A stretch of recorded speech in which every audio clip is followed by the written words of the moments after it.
have ants in my pants. Did you know monkeys live on the monkey bars? My grandpa's 1,000 years old. I can stay up as late as I want, because no one's ever home. Sometimes I wish I was invisible. I hide when Daddy comes home. It's my fault. It's always all my fault. Mommy says to not tell a teacher anything. She's crying because mommies are always sad. My dad says I'm a waste of space. I wish you were never born! I don't like going home. Why? I'm not supposed to tell.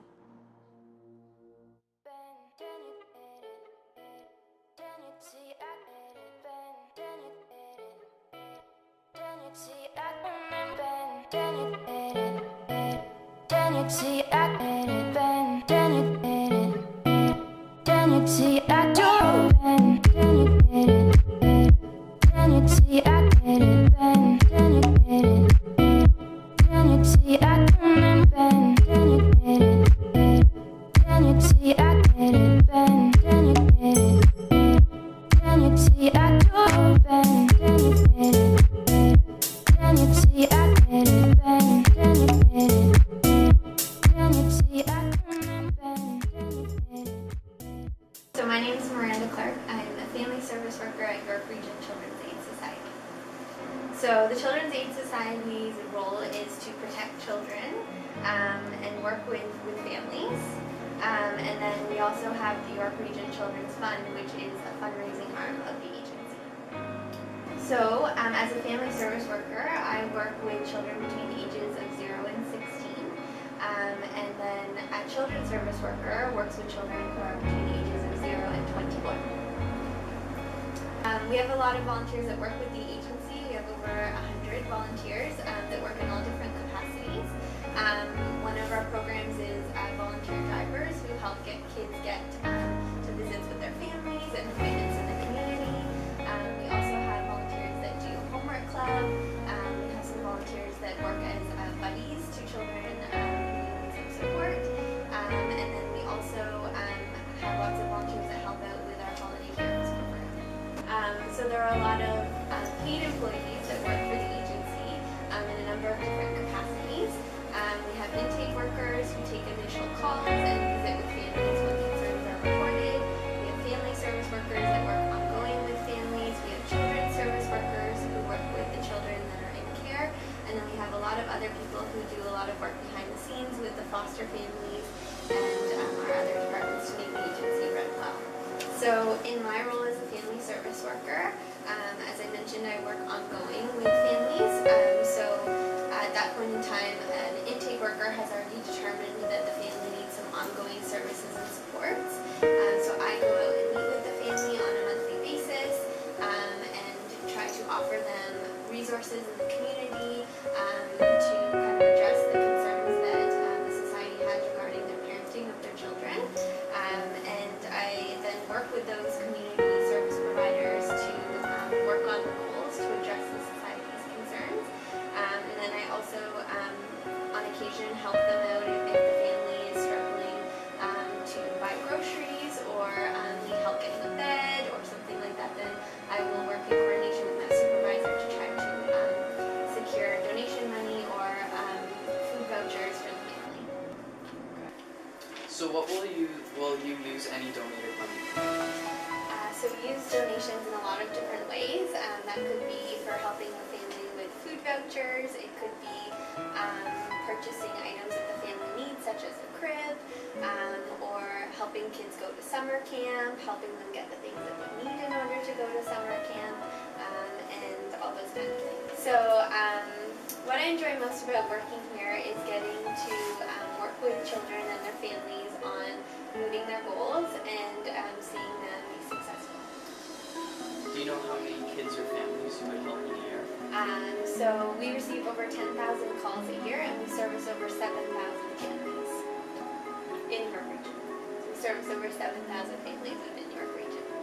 The one story that kind of sticks out in my mind is I was working with a boy who's about 11 years old, and his mother left him and his five siblings and moved across the country. So he went to go live with his dad, who he didn't really know that well, and his dad had a new partner and 2 children, and they were struggling financially. So they made room for him, but it was a small place that they were living in, and he didn't have a lot of the things that he needed. So I was able to work with the family and utilize donations to get him set up in this new home, and eventually we were able to send him to a summer camp, which he had never had a chance to have that experience. And he didn't have anything that he needed to go to summer camp, so we were also able to take him shopping, to get him a sleeping bag, and all of the things that he needed in order to fit in at camp and feel like he could really enjoy himself. And then in the end, we were actually able to get a court order so that he could stay with his dad, and able to end our involvement and really support the family. So in our work with families, we always strive for kids to be able to stay with their families and support these families to be successful in addressing all of the society's protection concerns. Unfortunately, there are some circumstances where children have to be removed from their families and reside in foster care or potentially be adopted. But the reality is that the society has to ensure that children are safe, and we work the best we can to support all of these kids and get them to a place where they hopefully can be successful adults. So another way that my families have benefited from donations have been through the Holiday Heroes program.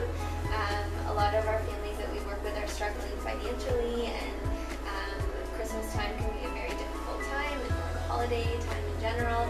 And so through that program, I've gotten to experience delivering gifts to some of my families that are struggling, and to see the look on their faces when they realize that they can provide their children with a Christmas that they would never be able to do on their own is really rewarding. So there's always the opportunity to volunteer. As I said, we have a lot of volunteers within our agency that help out families and children in all different ways. And then also just raising awareness for child abuse and what the society is able to do to service and support families.